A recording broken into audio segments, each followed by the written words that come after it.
Hi BookTube, welcome to Jackie's Literary Corner. I am Jackie and I'm going to do another review for you guys. And I think I'm going to do reviews not just this, but some of my reviews are going to be about books that I might not have for the wrap up anymore. Not all my reviews, my individual reviews will be about the books I don't have, but I think the ones that I'm going to be donating or have to return to the library, I'll do reviews of those since if I do a wrap up, I cannot include those, and I'm just in, like I've said before, I don't know how to put the picture on the screen, and I would need someone to help me figure out how to do that. Like, explain it to me and then, see if I've got how to do that. And obviously this book I'm going to donate because I did enjoy it, but I'm probably not going to keep it. So I'm doing a separate review of this one, and I might mention it in a wrap up, but I won't have it to show you guys. So I figured I'd do a separate review. So this is the truth about the Harry Querbert affair by Joel Dicker, translated by because this is the author is Swiss, and so it was translated from the French by Sam Taylor. So this is a bit of a mystery thriller. Some people consider it a thriller. I don't always know, because this isn't my normal genre, even though I do like it, and I like it a little bit more than romance. I still don't know the difference. I have to think about it before I determine the difference between a thriller and a suspense. I mean, I think suspense is usually something like there's tension, something scary is gonna happen, and like a killer is gonna jump out at you, or you don't know if someone's watching you, or like there's a monster.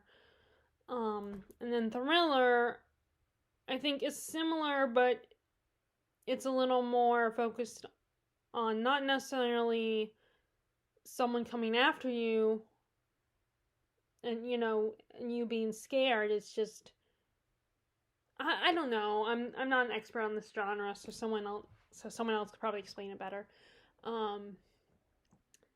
So our main character. So this is our main character, Marcus Goldman, has just written his bestseller. Has made him a successful writer. A famous writer. He's something he's always wanted.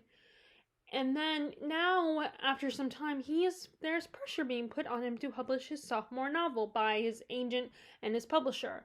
And all of a sudden, he has writer's block. So he contacts his old friend and mentor, Harry Querbert, who lives in a seaside town in New Hampshire, I think. And while visiting him, he finds out an interesting secret about Harry. He finds out that Harry had a romantic affair with a 15-year-old girl, and Harry makes Marcus promise not to say, never to talk about it again, because he knows how shameful it is was when he was in his 30s. He had this relationship with a teenage girl, and he knows what it could do to his reputation, and the girl had disappeared. And he doesn't know what happened to her, so the memories of her hurt him. Unfortunately, despite the fact that Marcus never said anything, it is discovered got a little tongue-tied. Her body is discovered buried in his yard, and he is put on trial for the murder of this young girl, Nola Kellergan. And Marcus, who has known Harry for a long time and really cares about him and sees him as a father and sees him as someone who's taught him everything about writing, about life, he decides to get involved in the investigation and decides to help the DA and the police investigator prove that Harry is innocent and find out who the real murderer is. Now, I gotta admit, I almost DNF'd this. But when I did read some reviews, and I was thinking about it, and I realized that when I did read it, because I had put it down for a while, we went out of town, and a few weeks ago, And it wasn't the book. I didn't want to bring this book with me. I was interested in other books at the time. So then I come back and I feel like I'm more interested in reading these other books, the books I brought with me, and some other books. And I wasn't sure if I wanted to pick it up because I wasn't, I wasn't thinking about the book. I didn't really want to read it. But then I remember when I read it before, I was interested in it. I was intrigued by the mystery, and I wanted to know who the murderer was, if it was Harry and maybe we're just being played, or if Harry's innocent, who actually murdered this girl. And I also wanted to understand why he fell in love with a 15-year-old girl, a girl that was 30, a little bit more than 30 years younger than him, because he was 35 when he fell in love with her. And so, and that was one of the things about this book that I was intrigued by it, but I could not get that part of it. I had mixed feelings on that because it still was interesting in the way Harry talks about it. And when we go, because the story is told through flashbacks, because Marcus is asking everybody who had any connection to them about the situation. Sorry, I was munching on some almonds and now it's tickling my throat. But anyway, and so we get flashbacks of, Harry and Nola, and we also get flashbacks of all the other people and their interactions with Harry or Nola. And so in the way Harry talks about Nola, and it does feel like he really was in love with her. It doesn't feel like a pervy thing, just the way he talks about it. He's a very passionate person. Of course, he's also a writer. And I feel like he probably believes he was in love with her. And maybe she was in love with him, because it is perfectly reasonable to develop a crush on an older man. I mean, I have crushes on actors that are much older than me. So I think it can happen. You can develop an infatuation and believe it's love. But the fact of the matter is, she's 15 years old, and she's really not going to mature enough until she's in her mid-20s, I believe. I think that's what they say. I'm not 100%, but either way, I think that's not until like your 20s or 30s that you really start to mature as a person and are ready for this kind of relationship, because this is a big commitment. And she has and if she was not murdered, she would have her whole life ahead of her. And yes, they had a lot of similar interests. Like, she had a lot of interest in literature and opera and stuff like that. But that does not make you mature. Just because you like very sophisticated things or things that teenagers wouldn't normally like, that doesn't make you mature. That doesn't make you ready for a relationship like that. And I was just very conflicted but at the same time, I still wanted the answers. I still wanted to know what happened to this girl and what her story is. Because, you find out some interesting information about her. She's a very dark past. And she might have some mental health issues, and she needed psychiatric help. Not, for other reasons, not just that not because she was in love with a man, but because she had all these other issues other than that, having and becoming infatuated with an older man and being like, I want to run away with you and get married and make babies, even though I'm 15 years old. And I don't realize what that means. But, so, Harry as a character, it's funny, with Marcus and Harry, I did not like Marcus at first. Marcus was arrogant and very self-centered in the beginning, and he even refers back to his past before he met Harry, and he talks about how he would compare himself, put himself up to, people that were mediocre, that could never beat him, because he liked the idea of being Marcus the Magnificent. He liked the glory, he liked being better than everyone else. And it's Harry who points out, you're not challenging yourself. You're being a dumbass, and you're not trying to be better. You need to if you want to be magnificent, if you want to be glorious, then try to be better. Don't go the easy way out. And that's part of why he feels such a loyalty to Harry, because Harry helped him and made him realize that he was being an idiot.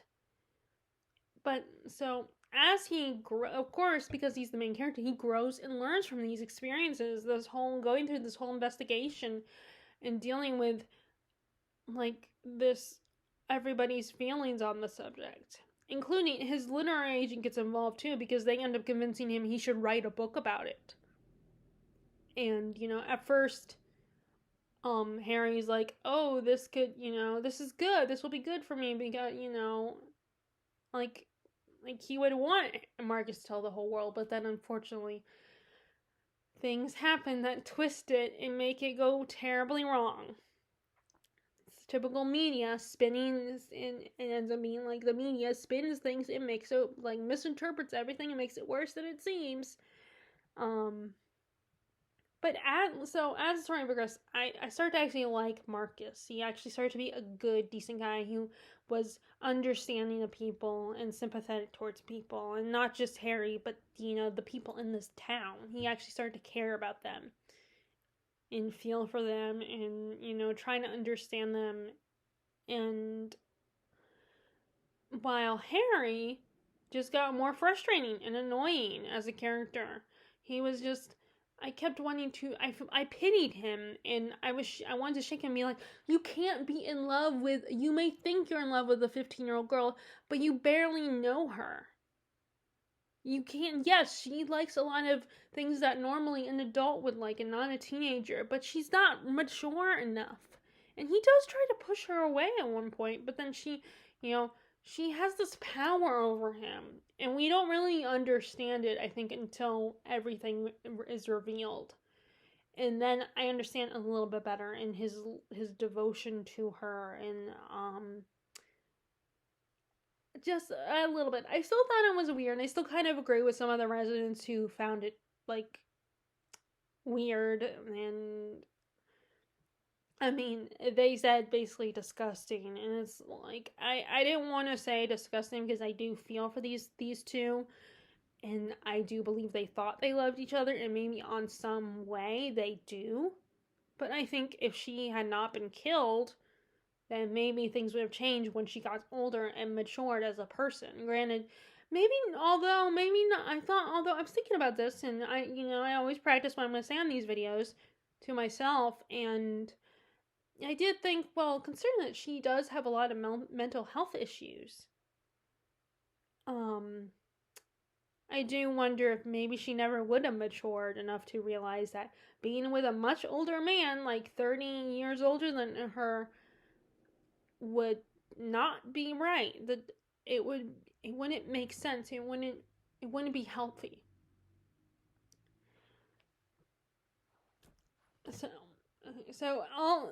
So there were a lot of interesting characters that Harry, Marcus, and Nola were not the only characters that I was very into. Like, actually, I haven't really talked about Nola. So Nola was someone that I just didn't know how I felt about her, because she was just like, she seemed like, at first I feel like she seemed like such a complicated person, a person that everybody just loved her. Every male character really liked her, and I felt like we really didn't know the real Nola. Like, she was kept at a distance, and the fact that she was murdered, does it's like, yeah, it makes sense that she's kept at a distance because she was dead since the beginning of the book. And a part of me kind of wanted it to not that it was going to turn out be revealed that, oh, she wasn't actually dead, she was just in hiding. But I would kind of feel bad for Harry. If it turns out that she wasn't dead, that she was just hiding somewhere and hadn't come back to him. But she was just such a, like, she seemed so sweet and caring and nurturing kind of person. And then I didn't know what to think, because there were things, like I said, there were things we learned about her that made me think, okay, this girl's a little slutty. But then you realize that she, like I said, she has mental health issues, and maybe that's part of it, why she becomes commits these desperate actions. Because she doesn't understand there's things that she doesn't understand, that she can't comprehend, can't control. And this is her, you know. And I feel like, you know, we find out that she has a very abusive home life, and so I almost think, and I'm not a psychologist, but I do wonder if she was with an older man because, you know, older men are more mature and that they can protect you and take care of you and stuff. That maybe she thought that was who she needed to, you know, be with. That like a 15-year-old boy would not work because he wouldn't be ready to take care of her and protect her the way a grown man would. That was a grown man that was very mature.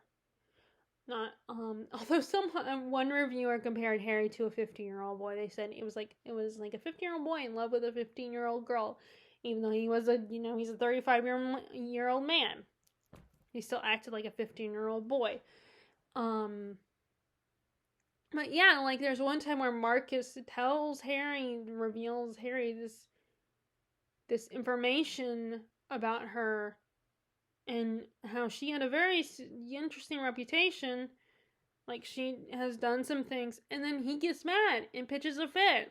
You know, has a temper tantrum, and he's like, "You ruined everything, Marcus." And although, like I said, when we get to the end, when everything is revealed, it makes more sense why he felt like Marcus ruined everything. You know, it kind of everything starts to come together and make more sense by the end, and you kind of understand these characters and why Harry did why he behaved the way he did.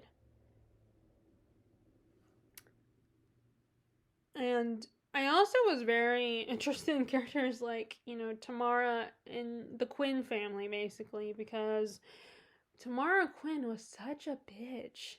She was such a mean-spirited person. But then you turn around and find something about her where you find out, you know, her husband, who she bullies, and like she's a very ambitious person, and when she finds out that her daughter Jenny has a crush on Harry, and her daughter believes that, oh, Harry comes to the place where I work, because it's where she works is a little restaurant, a little, and you know, the small town has that restaurant that everybody goes and gets breakfast and all that. I can't remember what. That's not a restaurant, but there's another term for it. Not a cafe or restaurant, but I wish I remember the term. But she and he's writing while he's there, and so first of all, Tamara's reaction is, "Oh, nobody bother the writer. He's a famous writer, and you get him whenever he wants. Don't charge him and everything," because he develops a reputation of being this celebrity in this town, and of course you find out that he might not be as much of a celebrity as he lets them believe. And when she finds out, and Jenny misinterprets this as, oh, he must like me, that's why he's hanging out here all the time, when really he's there to see Nola. And he's and so as soon as Tamara hears that, and she believes it, and is all like, oh, we need to make a good first impression, let's invite him over. And her husband is a very laid back guy, and he drinks beer. Sometimes when he's in the privacy of his own home, he doesn't wear pants. He, not ashamed to let out a fart. And his wife is so embarrassed, is like, oh, we need to look more classy and sophisticated, and oh, Robert, don't talk, you'll say something stupid, and oh, put on some pants, you can't walk around without pants on anymore, and let's offer him champagne. And of course, ironically, when Harry does show up to their house for dinner, he's like, oh, actually, I'm more of a beer guy than champagne.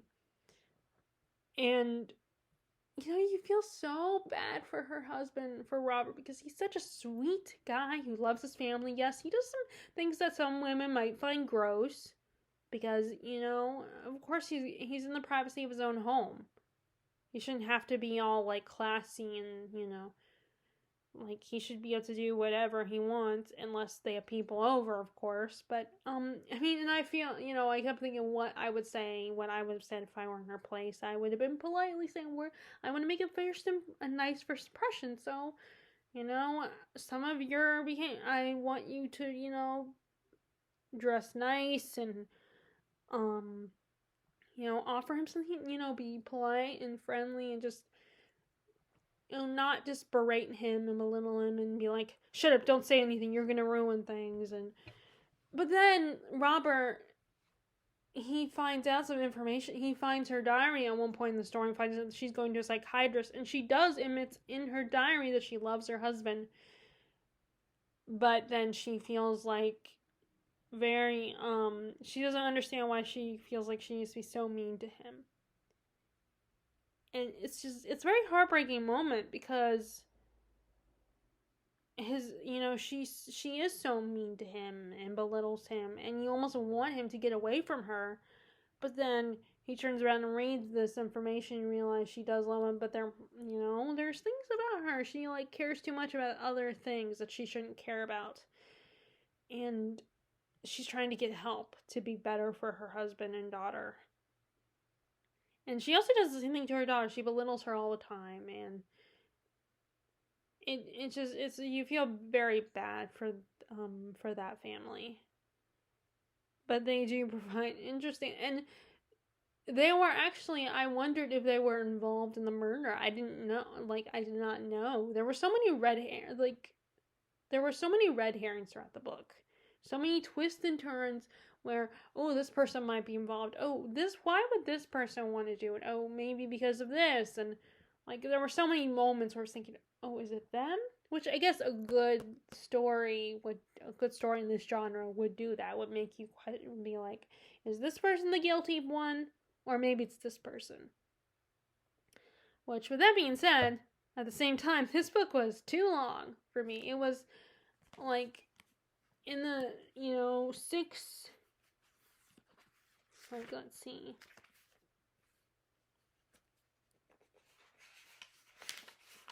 Yeah, 640 pages. So, you know, I think it could have been cut off by 200.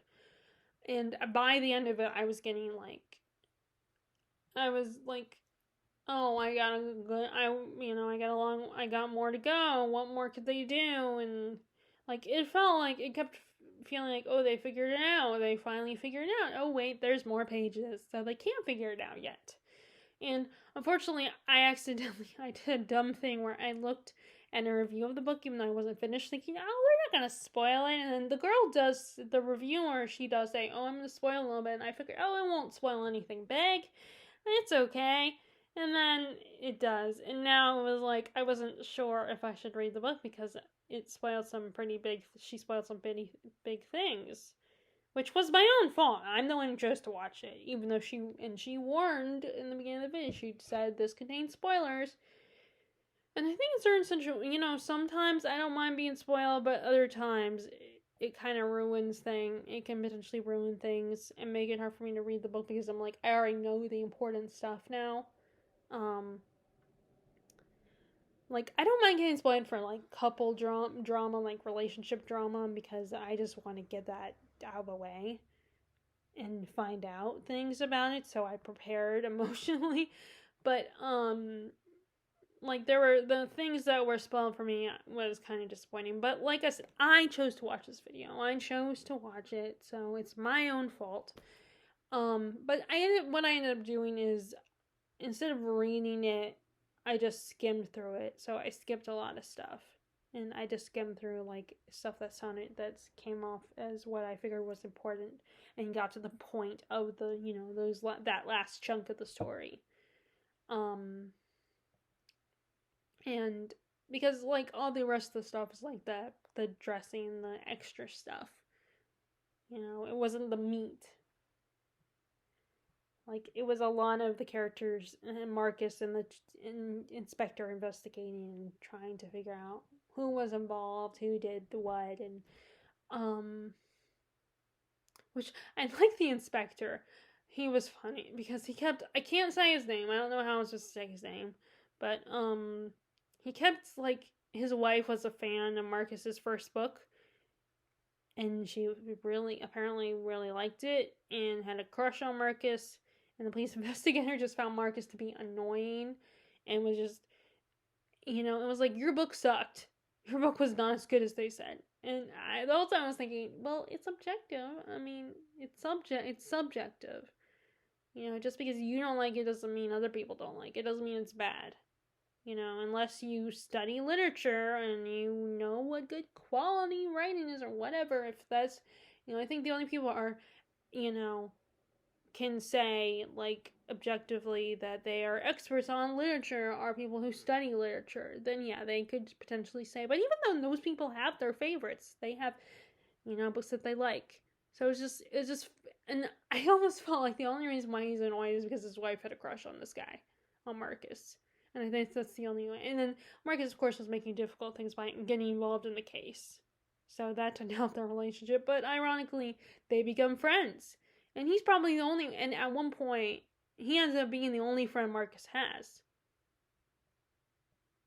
And it's just, like, when twice everything blows up in Marcus's face, and his only ally is the police investigator, the detective who's trying to solve the case after 33 years. And so it's a funny, their relationship is really entertaining because, you know, they have that very antagonistic but also respectful, like they respect each other, but they also don't really like each other kind of relationship. It's very charming to see that play out. But like I said, the book felt a little too long for me at times, but then it was still a good story, and I was still interested, and I still wanted answers. And there were a lot of interesting, there was also some interesting characters like Elijah Stern. I liked him at first. When we first meet, I didn't like him, but then his character is again another character where it's like you don't like him at first, but then the more you get to know them and learn about them, you kind of start to actually like them. And then there's also another character who what is his name? I cannot remember his name. The chauffeur that works for Stern, he also seemed like kind of not exactly a character that you could trust. But then you kind of learn about him, and you realize, you know, he's a character to be pitied, and you know, you feel for him, and you kind of start to like him, and what, you know. So there was a lot of characters that I definitely had mixed feelings. And the reveal was really, really good. I mean, really, you know, surprising and and it's something that I actually I really like exploring in books. What else can I say? And I'm glad I read this. I had a good time with it, you know. It's not my usual read, but it was kind of fun, you know.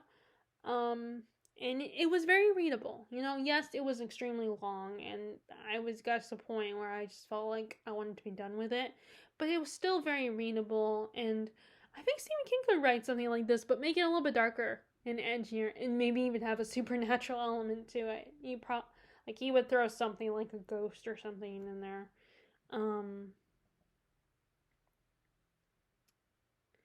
But like but I could see Stephen King writing something like this and making it a little bit darker and edgier. So anyway, I don't know if I'll keep an eye out for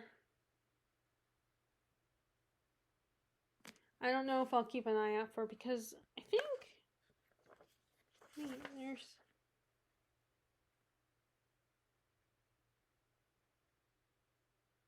I thought I got the impression that there was another book.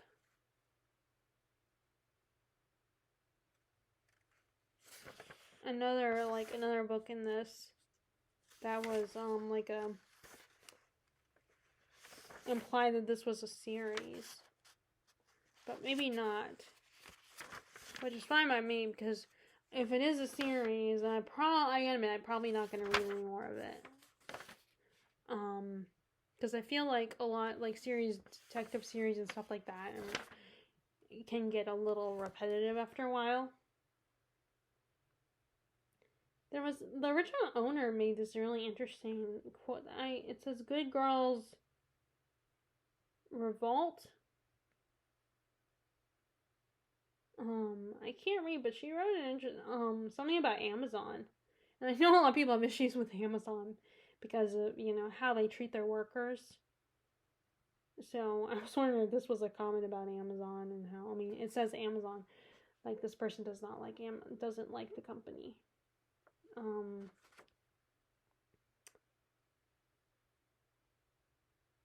So yeah. Yeah, so this was really good. Very entertaining. I hope other people check it out. And there is a movie adaptation starring Patrick Dempsey. I don't know who else is in this. I didn't recognize who played Marcus. Although I was surprised because he looks so young, and I thought Marcus was a little bit older, like close to his 30s. And the guy who's playing him looks really young. Like a teen, early 20s, late teens.